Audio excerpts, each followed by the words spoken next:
Good morning, everybody. I'm Pam Whitcliffe, member of the League of Women Voters and the committee that does lunch with the League today. And I have a cold, and if I start coughing a whole bunch, my handy helper Don is going to take over and he'll do whatever needs to be read. But until then, I'm going to talk a little bit.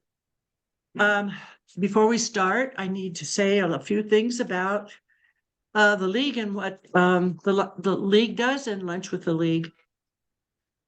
And here's somebody else. And we never support or oppose a political party. The League of Women Voters is nonpartisan. We encourage informed and active participation in government. And we have two separate and distinct roles. One is voter services and citizen education.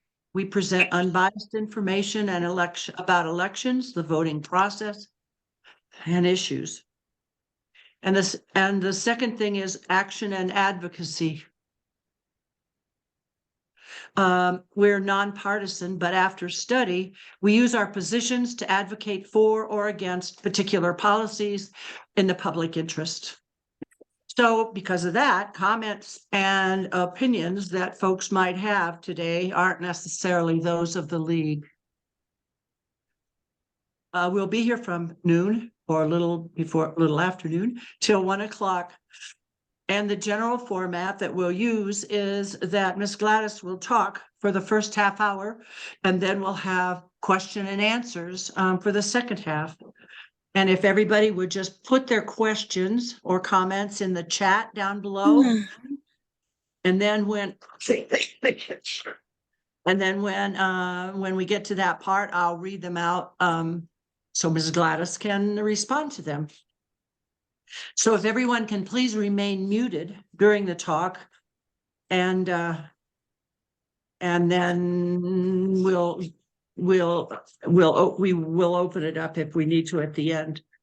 For more information about the League of Women Voters and their positions, go to www.lwvsouthbend, written out, .org, and it'll tell you what our positions are. It'll tell you this, how you can get a hold of the state League of Women Voters and also the National League of Women Voters. And a lot of information is on there. That's that. That we have a little bit of news to talk before we get started. The 38th annual Dr. Martin Luther King Jr. Community Service Recognition Breakfast and Day of Celebration. Boy, that's long. Is Monday. And it's too late to buy tickets, but for those of you who have tickets, breakfast starts at 7:30. So get up early if you have tickets and get there. We're very proud that Elizabeth Benyon will be honored that day at the breakfast for this year's recipient of the Roland Kelly Award, which honors a South Bend citizen. The recipient is recognized for their dedication to the community ideals through the promotion of diversity, love, and respect of all humanity. And Elizabeth, congratulations, wherever you are. I don't see you now. Yeah, she was there though. She may be. Yeah, there she is. Congratulations, Elizabeth. Thank you so much. I'm so honored. And we'll be there and we'll stand and do this when you go up. Okay. Okay. And also I Hey, think Mary. Hello. I think Gladys had something you wanted to add about Monday, didn't you? The Martin Luther King celebration. First of all, ladies, we have 917 people registered for the breakfast. Wow. And also because of the weather on Monday, we canceled the march, but the program will be held at Century Center in the Bendix Theater. Okay. We didn't want people to get sick marching because some of them are young and some of them are seniors, and so we just canceled that. That's what I wanted to add. Okay. Congratulations to Elizabeth again. Okay. And now, with nothing further to further news, we'll start our program. want to welcome our speaker. We're delighted and honored to have with us Gladys Muhammad. Ms. Gladys served as the Associate Director for South Bend Heritage Foundation for over 35 plus years and continues to run the Charles Martin Youth Community Center, where she is working today in this snow. Wow. Ms. Gladys was born in Mississippi, came here with her family at the age of 3, with a family of 17 children, I believe, and has spent a lifetime serving the city of South Bend. She's been called the Mother Superior of Black South Bend by some. And where did I lost my place? Where did I go? She's a true force of nature, and she's called most recently a champion for change. There's so many areas in our community that has her name and her mark on it. We can't name them all. All right. So we have no time, or she'll have no time to share what she wants to say All today. right. Just a few institutions that she's touched, and I won't tell you what she did with all of them, but she's touched them all in big ways. The League, YWCA Shelter for Battered Women, the Charles Martin Youth Center, Salvation Army Kroc Center, Civil Rights Heritage Center, founding member of the Martin Luther King Jr. Foundation of St. Joseph County, which has held this celebration that's held on Monday for the past 35 years. Most recently, she was one of 5 national recipients of the Dorothy Richardson Award for Resident Leadership. She's the recipient of so many awards and honors. I'd ask you all to Google her name so we can get finished here today. When we get finished here today, and you'll understand more clearly why she is truly a force of nature and a champion for change. I like that. The Heritage Foundation, and I'm going to just say a little bit about that, but she's going to tell you more, probably a lot more, I hope. Was established in 1974 to help reverse the physical and social decline taking place in South Bend neighborhoods. It's committed to stabilizing and empowering our neighborhoods with the purpose to enhance the beauty and value of neighborhoods and empower residents through collaboration, physical transformation, advocacy, and education. So we'll see about the activities of the foundation and how our community continues to benefit from all the work that you do, Gladys. It's yours. Well, okay, thank you. I don't know that I needed that such a long introduction, but it's okay. Thank you. I wanted to say that I belong to the League of Women Voters. Sometimes I don't always pay my dues. I see Glenda Hernandez on there, and Glenda used to always come around when you didn't pay your dues and collect them in person. And so, or NIMBY would catch up with me and say, did you pay your dues? So I do need to pay my dues. And I love the League of Women Voters. But South Bend Heritage Foundation, I can just tell you my story from working with South Bend Heritage for all of these years. It was more on the advocacy side. But I came to work for South Bend Heritage Foundation in 1987. I was working for the city of South Bend for the Department of Code Enforcement. It was a new department, and I was a deputy there. And there was 2 gentlemen. One was named Neil Gilbert, and the other one was Jeff Gibney. Jeff Gibney.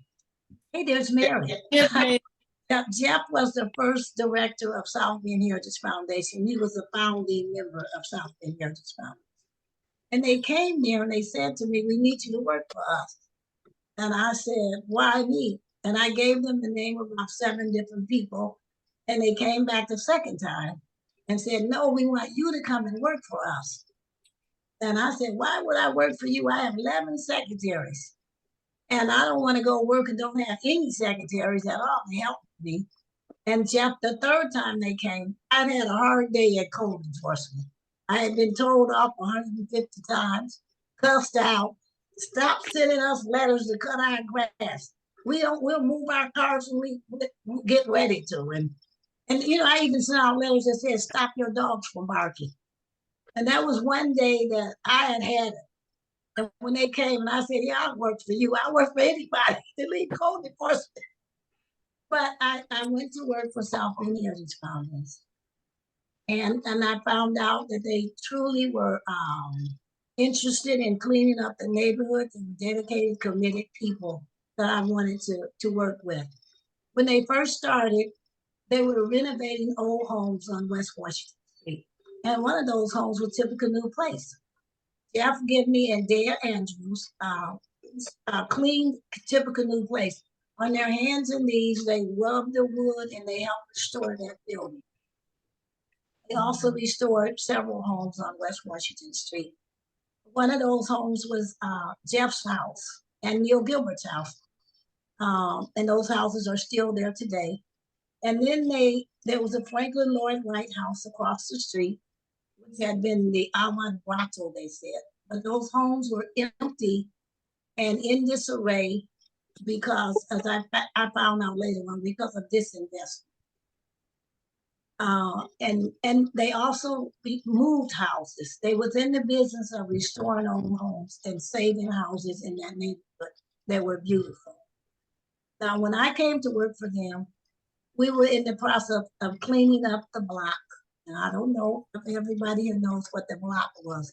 The block was West Washington Street, from let's see, Walnut Street to maybe to Michigan. But the block was Walnut to Chapin Street. That's the part we call the block on West Washington Street. Yep. And it was in serious condition. And I need to back up a little bit before I talk about the block. West Washington Street was once the street. The history was that Black people. Mama Chicken. Yeah, Mama Chicken. When Black people came to South Bend, they had to live on the west side of South Bend, Indiana. That's where our doctors live. That's where the dentists live.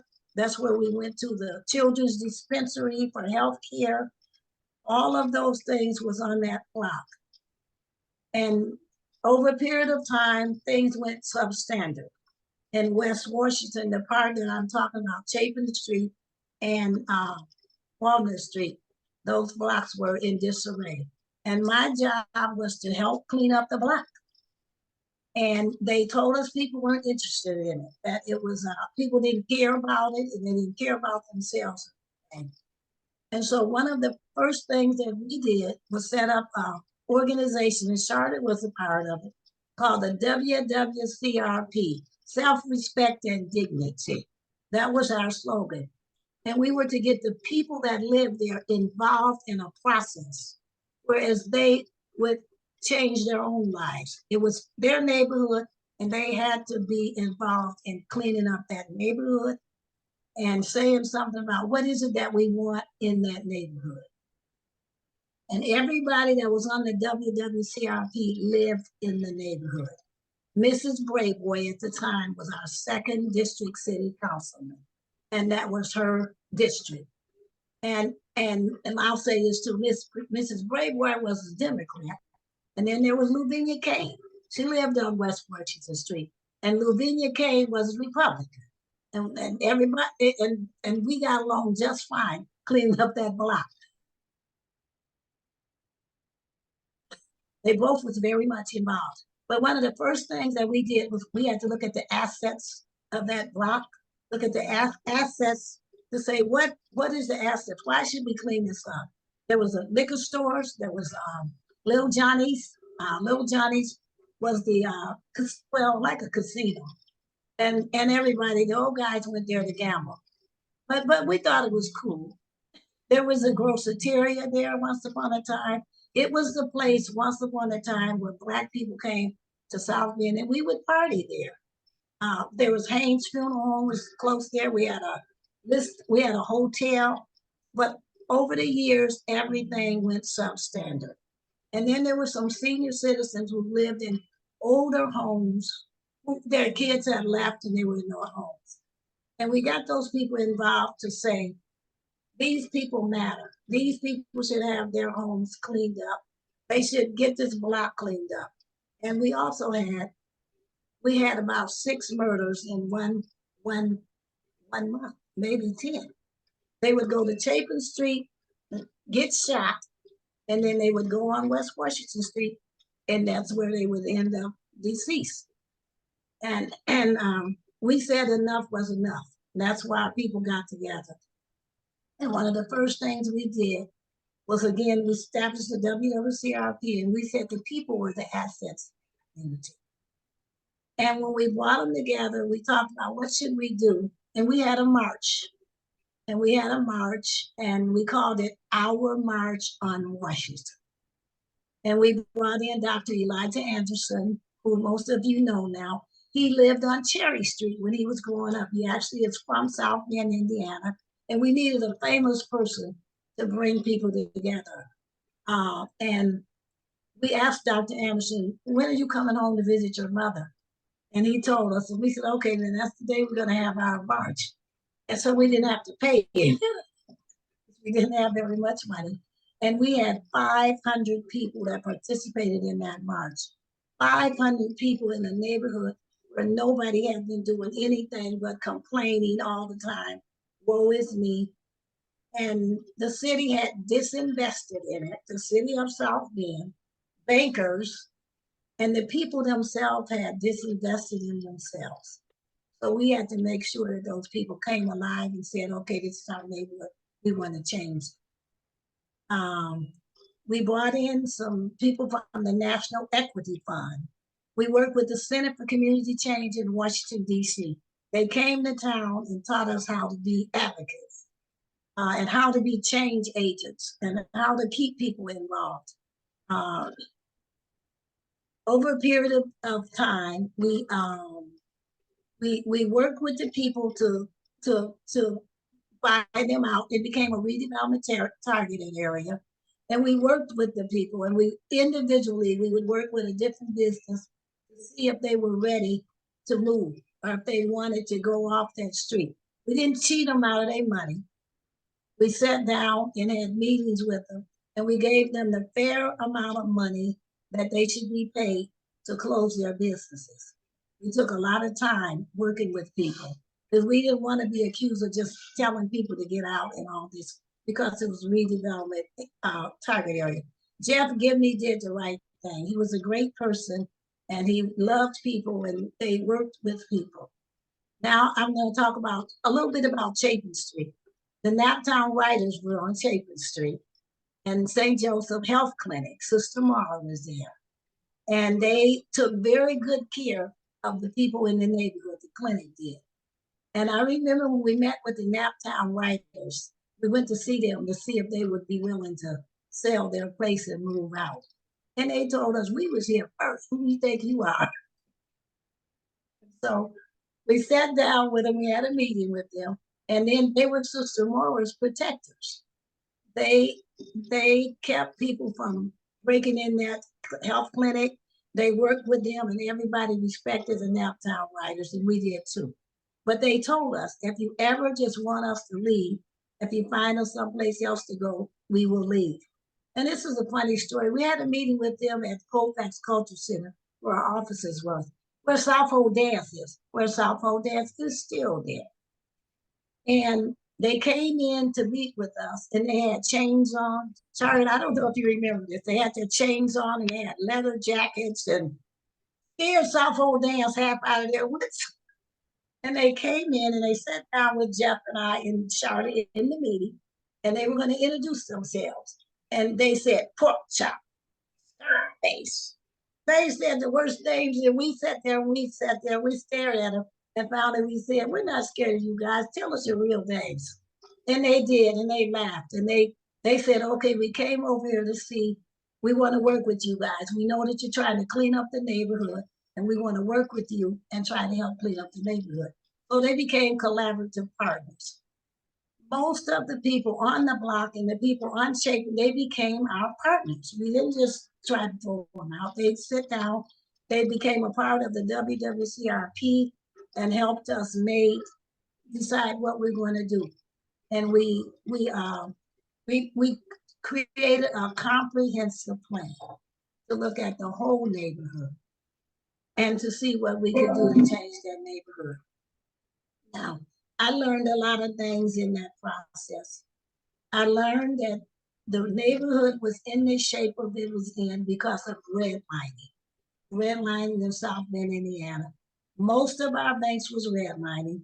The people from the Center for Community Change in Washington, D.C. came to town and taught us about the control of the currency. They gave us all the laws and the policies and everything. They even helped us set up policy where we could negotiate with banks. And we found out that the banks had to give you that information. It was public knowledge. They had to give you information about who they served, how many people they served, what the colors of those people they served, the neighborhoods in which they served. And we found out they were just totally disinvesting in the west side of South Bend. And we set up a committee called Cash Plus, Community Action for South Bend Housing. And Steve Lucky was a part of this. He works for South Bend Heritage. He came on board. And we got some professors from Notre Dame who were real wise, smart people that did the data for us. And we came up with this outline of a negotiation contract. And one by one, we went to the banks and we negotiated with them. Now, talking about advocacy, some of the things that we did, people like Dea Andrews had perfect credit. And I don't know if you guys know Dea. Dea lived on the west side. She still lives on the west side. So we sent people to the banks who had perfect credit, but their address was on the west side, and they didn't give them a loan. And there were some churches here on the south and west side who had money in the banks, and they didn't give them a loan. So we had our proof. So when we would go and negotiate, when we dressed up in our suits and had little briefcases and looked like bankers, and we sat down and we had our ammunition. You have to do your research and just go without the research and true data to meet with bankers to get that change to occur.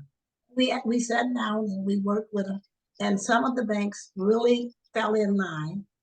Some of them didn't, and then we put them in the newspaper. But later on, they began to, we had workshops on how to buy a house. Now, some of our champions for me was the Sisters and the Brothers of the Holy Cross. They had lots of money, and they were with Renew, with Father Hill, John Hill. And they told us, we will put our money in the banks that do the right thing, and we will take our money out of the banks that do the wrong thing. So we had some ammunition. And we worked with the banks, and over a period of time, our banks fell in line. A couple of them didn't, but we sat with them and talked to them, and they did it. Now, it's been years and years, and I understand that some of them back to old business. But at the time, we did create that change. We looked at drugs, we looked at crime. We started the UK, the United Community Against Alcohol and Drug Abuse. And that's when we started having the Red Ribbon March Against Drugs, something that young people could participate in, and they could carry a sign, and they could feel what it is to make a change in their neighborhood. We did so many different activities, and most of them was to get people involved, to keep them engaged, so that they would feel worthy and valued, and that their voices would be heard, and that the change would occur. And over a period of time, West Washington Street, we developed, there's 55 units of housing there. And on LaPorte Street, the big houses, altogether was 80 apartments on housing and single family housing that South Bend Heritage put there in a neighborhood where people told us nobody will live there, nobody will buy a house there. And Charlotte, that's what they told us. They said nobody will live there. The other thing about cleaning up the neighborhood is that these things Jeff taught me. You never tear down a neighborhood without a plan to put something back in its place. And over a period of time, the block changed, and it is affordable housing there, and the people live there like their housing. There's still a few problems, but that's ongoing problems. So community organizing advocacy is ongoing. And I don't know who mentioned Mama Chicken, but Mama Chicken was someone who was on Chapin Street. I call her the first woman entrepreneur on Chapin Street. But she ran a house of ill fame, but she became famous. And yeah, some of our politicians had visited her, so I hear. But the Chapin Street we cleaned up Chapin Street, South End Heritage. We put the grocery store there. We moved St. Joe Clinic from one side of the street to the other side of the street. The laundromat is there. And we end up cleaning up those buildings and putting something upstanding in the community. And it wasn't easy. You see them and you think that it was an easy task, but none of it was easy. You had to struggle. We had to talk people into investing there. That Save-A-Lot store. We met with the man for Save-A-Lot store, and we talked him into putting the store there. He had a store in Mishawaka, but we kept meeting with him and talking to him. As a matter of fact, we got him on our board. I forgot his name now, but he helped put that Save-A-Lot store there. And we talked to people into putting the laundromat there. We had to tell them our neighborhood was worthy and valued and would be safe and clean and a decent place to live. So it was not easy task. And over the years, South Bend Heritage Foundation have worked with other groups to help secure the neighborhood. And Pam, you mentioned the Croc. The Croc was another whole story. Mrs. Croc had money. Mrs. Croc was the McDonald people, Joan B. Croc. And they were going to put Crocs in about 11 places around the country. And they wanted to put a Croc center in South Bend, Indiana. They wanted to put it in a neighborhood on the west side, a neighborhood where low-income people would have access to services that high-income people have. And we thought that it should be on Chapin Street near Housing Authority. Now, there were some people who thought it shouldn't be there. And since Charlotte was on our board, I'm saying it's because Charlotte knows these things. They decided they wanted to put it on Hickory Road on the South Bend side and not, the Mishawaka side where the division was. And we said, we're not going to work with you, go somewhere else. Jeff Gibney was that kind of person. He followed the mission. And he said, well, guys, we don't have to do this. If they want to put it somewhere else, to let them do it. And they didn't want to do it because it was a lot of work. And so South Bend Heritage ended up being the collaborative partner to help put that Croc Center there. And we worked, we got people involved. Father Hesburgh. Father Hesburgh got involved. He said that was the only thing that he had loaned his name to besides Notre Dame University, but he knew Mrs. Croc. And that took a lot of work to put the Croc Center in, to raise the money for the Croc. The Civil Rights Heritage Center, another project. And we say the Civil Rights Heritage Center was supposed to be there. That building, we said God wanted it to stay there. Now that's what we said. I don't know what that noise is. Because over the years, that building was empty for years and years and years. And they wanted to tear it down once upon a time, but they didn't. Because the city council, Mrs. Braymore, Charlotte Franklin, people on the city council said, no, leave it there.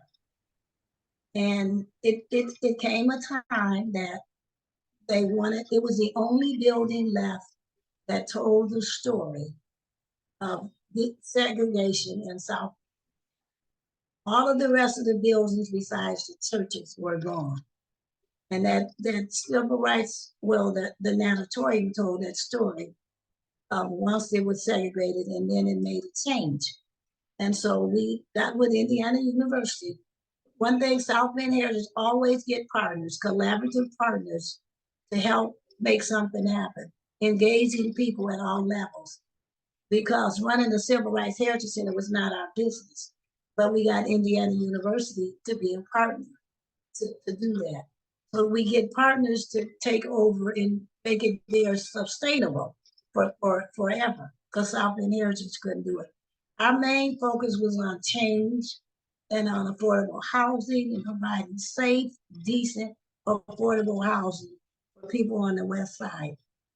Over the years, South Bend Heritage has, expanded to other neighborhoods. And they still building single family housing.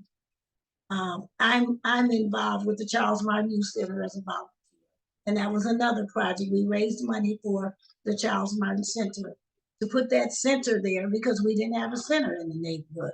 We didn't have any big place where people could meet and where kids could come, and a literacy center and learn academics and also information education from other agencies in the city. That's what the Charles Martin Center is about. And Charles Martin, in case some of you didn't know Charles Martin, he was a person that lived and dedicated his life to saving the lives of young people in this community.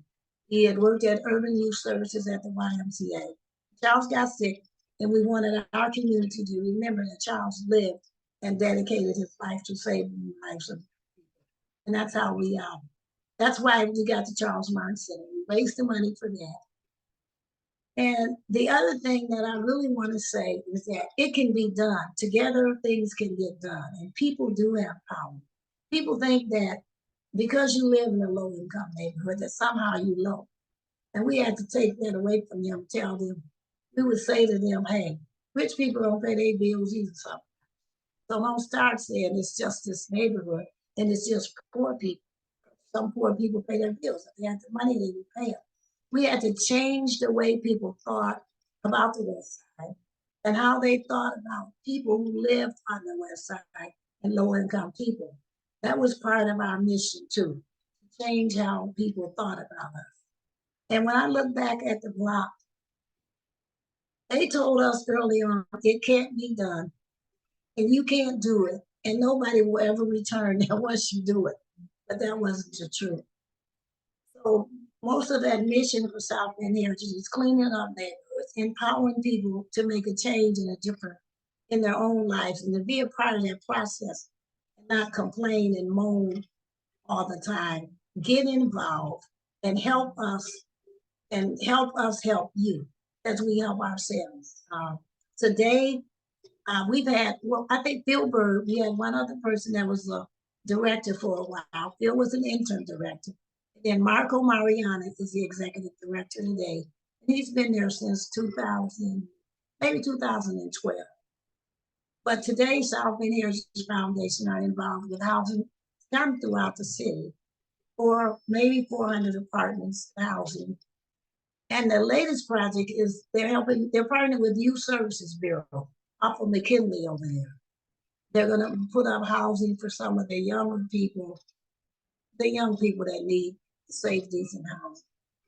And South Bend Heritage put up Hope Housing for people with mental illness. So they're doing a lot of work, and South Bend Heritage is still doing a lot of work. And I'm at the Charles Martin Center. I volunteer my time because I still want a place where people can come together and talk about issues that affect our community. And it's a safe place, and people feel that they can come there and say whatever it is they want to say without being judged. So that's one of the reasons that I still volunteer my time. I still want to be involved in talking about issues of concern in this community that they don't want to talk about them. But we can provide a platform where they still talk about those issues. Black people, white people, old people, young people, together to try to look at solutions for our community. That's why I'm still there, and I'm still be there. And then people, wait a minute, shout out, I'm laughing. People have a lot of repasses there. I don't know why the churches don't have them anymore, but people come there if their loved ones that's deceased, and they want to eat and have a place to get together for socialization. So we still provide that. I'm not so much involved in the housing. I'm involved in the housing if somebody complains to me and I need to complain to Marco, and then I complain and tell him, hey, you need to deal with this and you need to deal with that because people are telling me. But I'm not in the everyday life of South Bend Heritage, other than at the Charles Martin Center. And they own and manage, South Bend Heritage owns and manages the Charles Martin Center. And I think I probably don't talk enough, I don't know if 30 minutes has passed, but people might want to ask questions, and I can try to answer them. Is that okay, Pam? I can't hear her, so she must be muted. I can't hear you. Can't hear anybody. There, now I am. Woo, Did there I you am. ask I was if- writing a question and now I can't write my question. Sorry. That was awesome. Just beautiful. You make me tired for all the work that you do.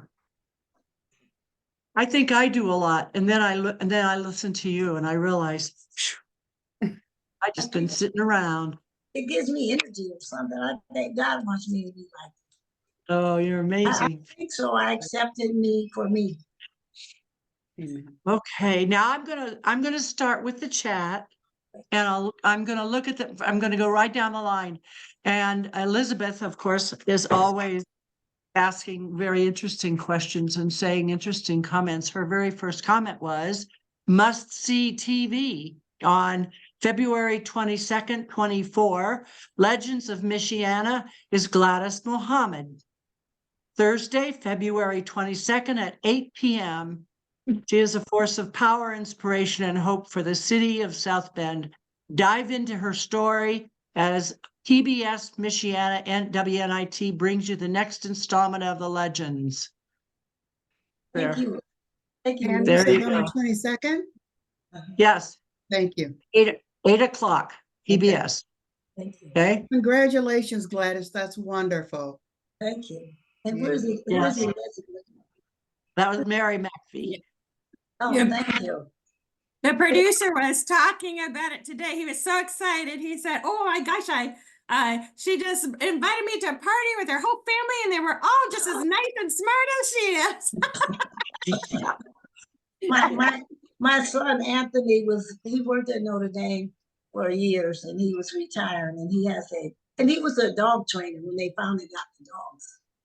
And he was moving away and so we were gonna have a birthday party for him. And we invited Paul, the guy from WNIT, we just invited him. He said, okay, I'll come. He loved it. Oh, okay, that's good. Now, are all your siblings local? Now, most of them are, my mother had 13 children, and my father had 4 before he married my mother. He'd be married. But the crazy part about they all followed my father. Usually people say with their mothers, but they came to South Bend from Mississippi, and they came to South Bend and Chicago. And several of my siblings are deceased now, but mostly they're all in South. Most of them are in South Bend, at least 8 or 9. And Wow. we work together. Gladys, That's the good part. That's the That's blessing. wonderful. Gladys, Okay. Yes. Oh. That's the blessing. Gladys, Yes. can anybody hear me?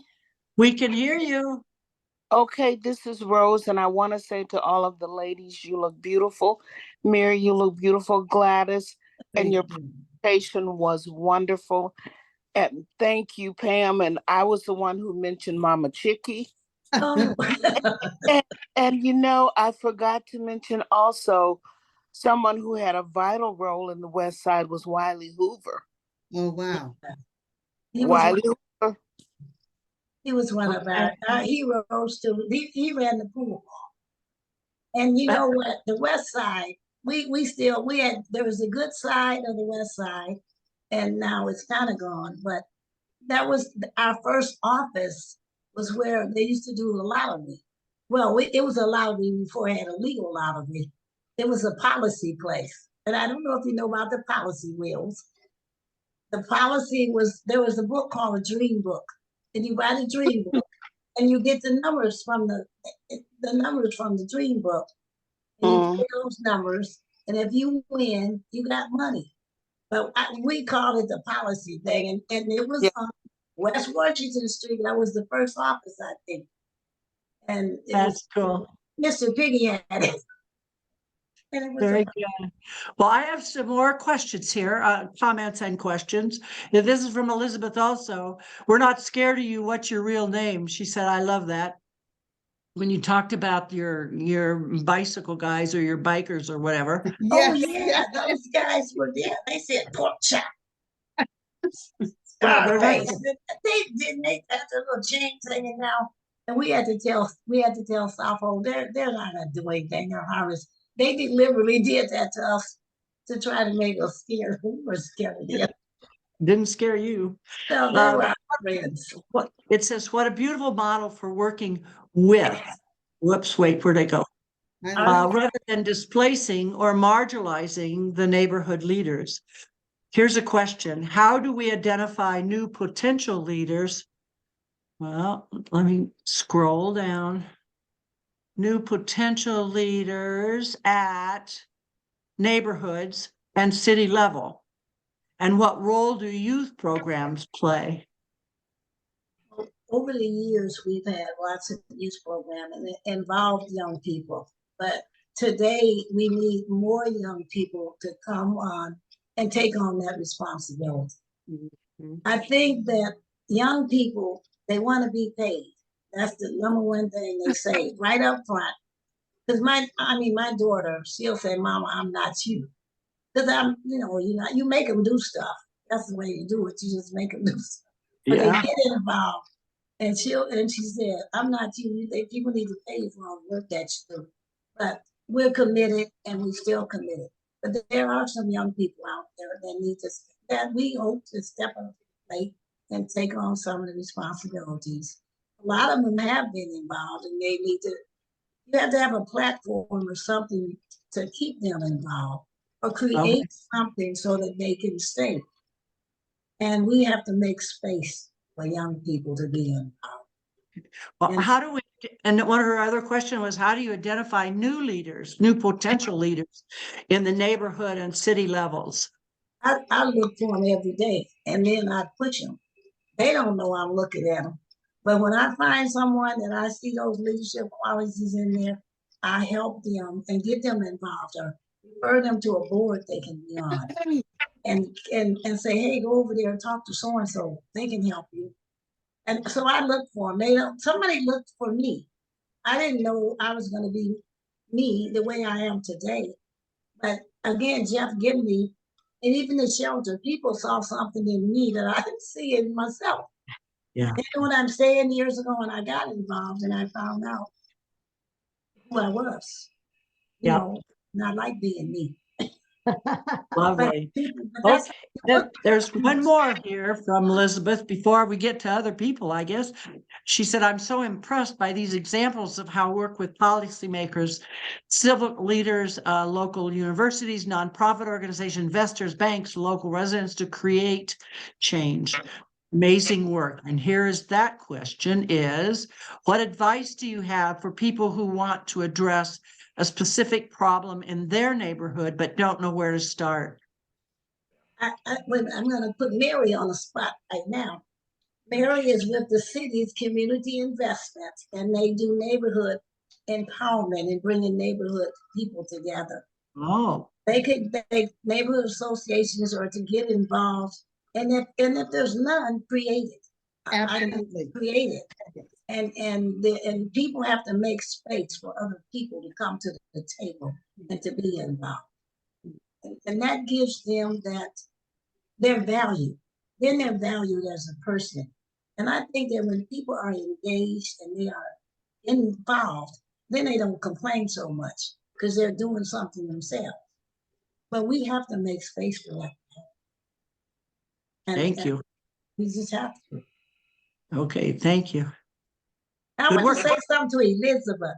Elizabeth Roland Kelly was, when we created the Martin Luther King Foundation years ago, he was one of our first board members. And he worked for WSBT, and we named the award after him because of all the things that he did. And that's why you're getting that award this year. There you go. Awesome. All these connect, isn't it funny how there's the connection between so many ways? The Charlotte said the Rhodes brothers were ones who did save a lot. One of them lived on Washington Street That's in right. Gordon Berry's house. I'm sorry, backwards. In Gordon Berry's house. Chuck Rhodes. And then I ask how many people, I mean, you guys did such amazing work in the neighborhoods at that time, and you started so many things. How many people were employed and worked with you? Not ones that you worked with, the other organizations, but how many people worked within the Heritage Center at the time? No, they still don't have a lot of employees, in my opinion. But at the time, it was about six of us at first, and then we got contractors, and we got about 9 people. Over the Wow. years, when you have the housing, you have to have property managers, and we gained more and more people to work for South Bend Heritage. But at the early years, there wasn't any money to pay them. So Yeah. that's how I ended up with volunteers and knowing everybody. I would go out and just give me volunteers, and they were free, and they helped us. And they were happy to work in the neighborhood. Just But amazing. yeah, and I Okay, can with the grassroots and the grassroots. That's what I say. The grassroots and the grassroots, and help pull them together to help us. Okay, Gladys, Ellen Sticker said, what do you think could or should be done to restore abortion services in our community? I don't know. I'm sorry that I didn't get. I didn't have the time to get involved with that issue. But I think I mean, I did. I just didn't have the time because I felt like I should have got involved if I had the time and was a little younger. We would have won. That's how I feel. I feel it's a healthcare issue. For me, it's a healthcare issue, and we're already seeing around the country the results of us not having that. I supported Planned Parenthood because, in spite of what we think for other people, we can't think for other people. We can think for what we can save lives, but we can't decide whether or not what they're going to do with their sex lives. They do what they want to do. But I think that if they're going to bring a child in this world, they should have what they need to be a better child, to produce and give that child all the things that they need to grow into a healthy human being. And if you can't and you're sick and you need to go to a place, you ought to have access to it. Basically, I don't think men ought to be telling women what to help do with their body. Now that's what I really think. So I'm done with it. Okay, you should run for president. They don't get to tell us what to do until they start having babies. Then they don't get to tell us what to do with them. God gave that to women. That's what I feel. And that we should have to say so over our bodies. Yeah, you should run. I'm gonna shut up now because I'm. No, we'll vote for you. You'd be, or our governor at least. You know, is there still a list of minority businesses in the area? Penny's asking. I don't, Penny. I don't know. I talked to the new person. What's her name? The new person at the city hired. And if there isn't, we're going to help her get a list. There are people that can help her get a list. And then there's a professor at Notre Dame that's doing a wonderful job helping minority people with their businesses, with entrepreneur program. They call it boot camp. And he's doing a wonderful job. We can help her get a list. Okay. Peter Riley asked, Gladys, the South Bend Heritage Foundation is a great developer of people. Many people, women in important roles working for the city of South Bend list the Heritage Foundation in their bios. Can you talk about the success you had in developing people and getting them involved in city government? Okay, here's one thing. A lot of interns that come from IU and Notre Dame come and work at South Bend Heritage Foundation. And once they work there, they go on to something else. But we give them a real meaning and purposeful work. And it's not like when you learn yourself, you have to give up. When you work at South Bend Heritage Foundation, you get a real lesson in working with people, grassroots and and grassroots in order to get it done, because they don't pay a lot of money. And people that come here to work are usually people that are committed and they want to do something where they get that satisfaction for themselves to do it. And then they have to learn, so we teach them, and then they do go to the city and try to get a job. But over the years, we've had many people that have worked at South Bend Heritage and left and went someplace else to get a better job.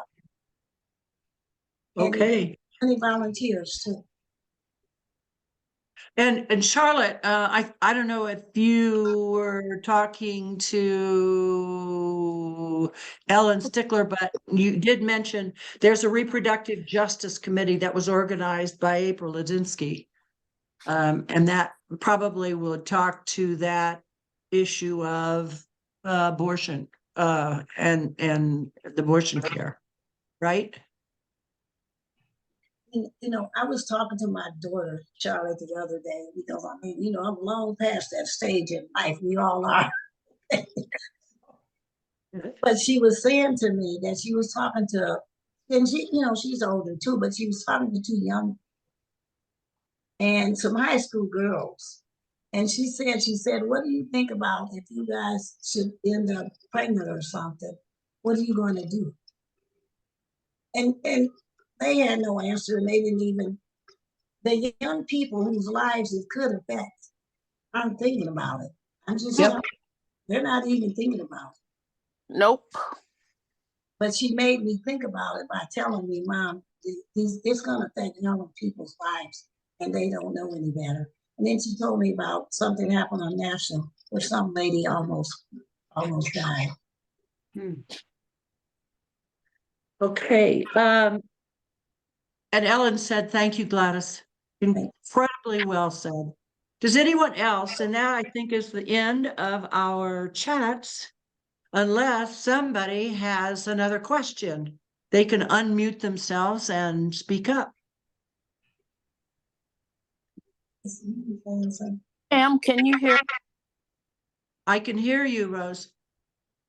I just want to say thank you so much to you for being the moderator, if that's the official title, and to my dear sister Gladys, who I'm always impressed with for the last 50, 60 years. Gladys, I love you. You look wonderful. I hope to see you later. This was great. And thanks be to God and to all of you who participated. That's all I got to say. I'm done. Thank you. I do want to say one last thing, that my big concern is today in our city is about Black males and the violence. And so we're trying to work on how do we get solutions to the violence in our community. Can I say one thing on that? Thanks to Gladys, I recently learned about a fund. I said, Gladys, is there any money available that I can apply for a grant or something? And South Bend has something called the Awesome Fund. So I did apply for a grant. I don't have an answer yet, but my goal was to save the children because of the violence that we have in our neighborhoods, kids killing kids, just all of that. So for those of you who don't know, Gladys turned me on to something called the South Bend Awesome Fund. If you Google it, you can find an application, you can apply. And I think that's something we all need to be trying to find a way, a way to stop the violence. Yes. Yes. That's my last thing. And if I live long enough, I'm going to get myself involved trying to help change that. And Quickly, if I could, Pam, Gladys, God bless you. I just want to say thank you to Gladys and also the League of Women Voters. I came to the city of South Bend about 10 years ago, and it was kind of hard at first, getting into places and fitting in and being introduced. People would say, oh, she's not from here. So don't let her in or don't talk to her. But Gladys was one that welcomed me, and I was able to go and meet people. And also the League of Women Voters allowed me to be a part of them. And so I have two groups on here that I really appreciate the compassion and the love that you showed an outsider and gave a warm heart and a welcome hand to. Thank you so much. Well, Mary, you're quite an addition.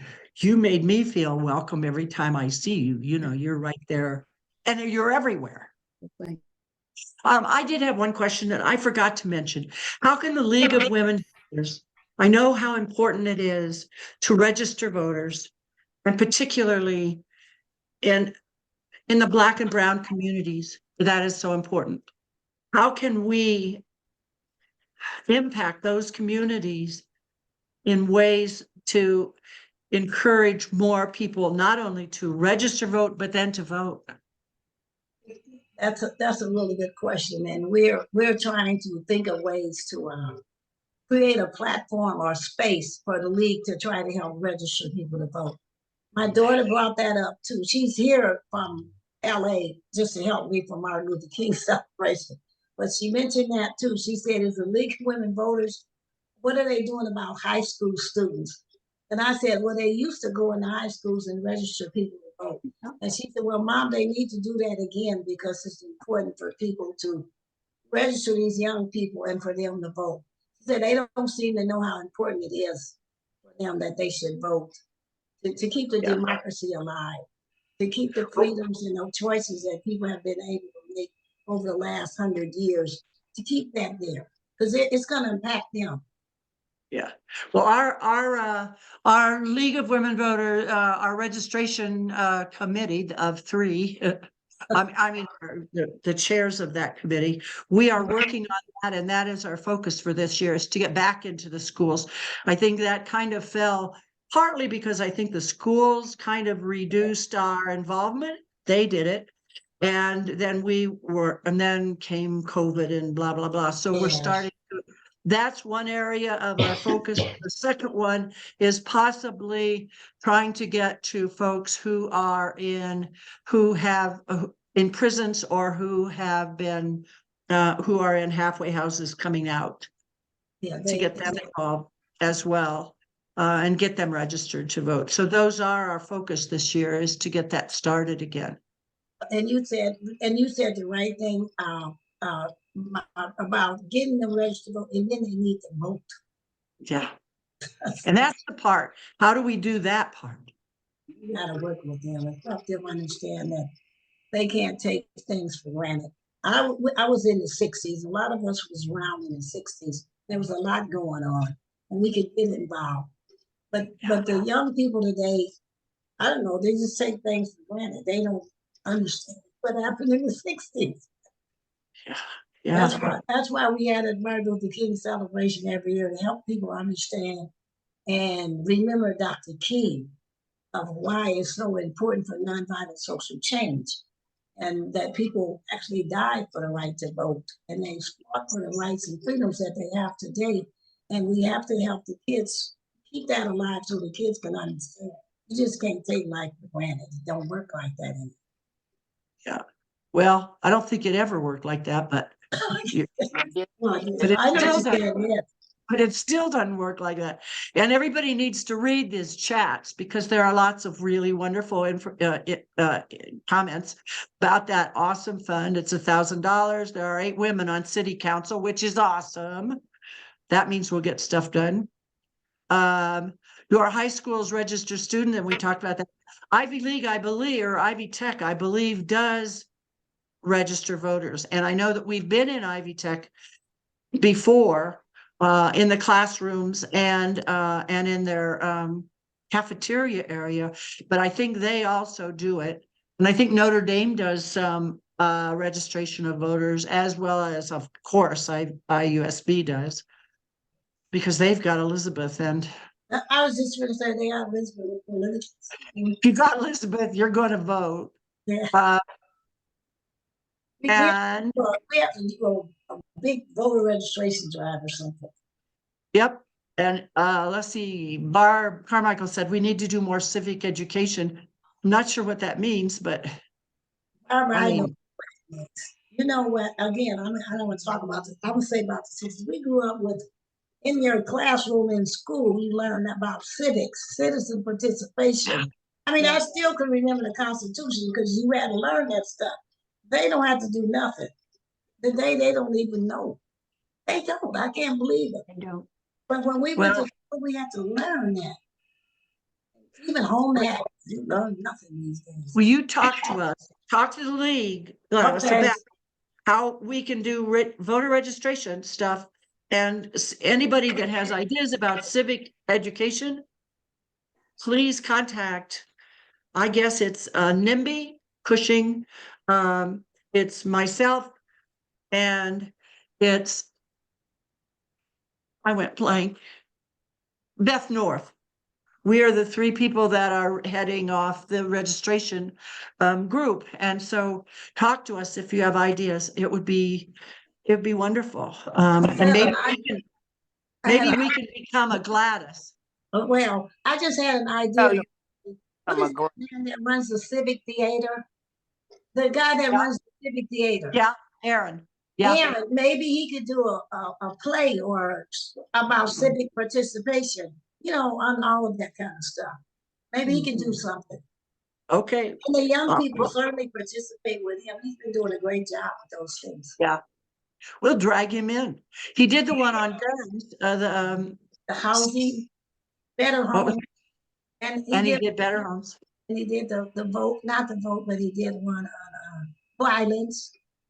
He could do Yes, some citizen participation. We wouldn't call it that. We have to give them some good name. that they yeah. know. They will be in touch, Gladys. Thank you. Good. Yeah. Okay. Elizabeth said, thank you, Gladys. And yeah, and then me. Stay warm, everybody. Look forward to seeing you on Monday morning for the breakfast and the programming. And once again, thank you or congratulations, Elizabeth, for doing what you do and winning the award that you deserve. Goodbye. Say goodbye. Thank the league. We gotta get some more young members. I'm gonna help do that. That's too. right. Okay, thank you. We need some, give us some more input for that. That's right. And we need people from a diversity of ideas and colors and ages, and it's all of us. It involves all of us, so we all have to get involved. Get in the high schools. Yep. Okay, y'all. Thank you all for coming. Thank you, Ron. Thank you, everybody. Thank Stay you. warm, Thanks, Gladys. stay home, stay safe. League and Yes. Glad. Okay.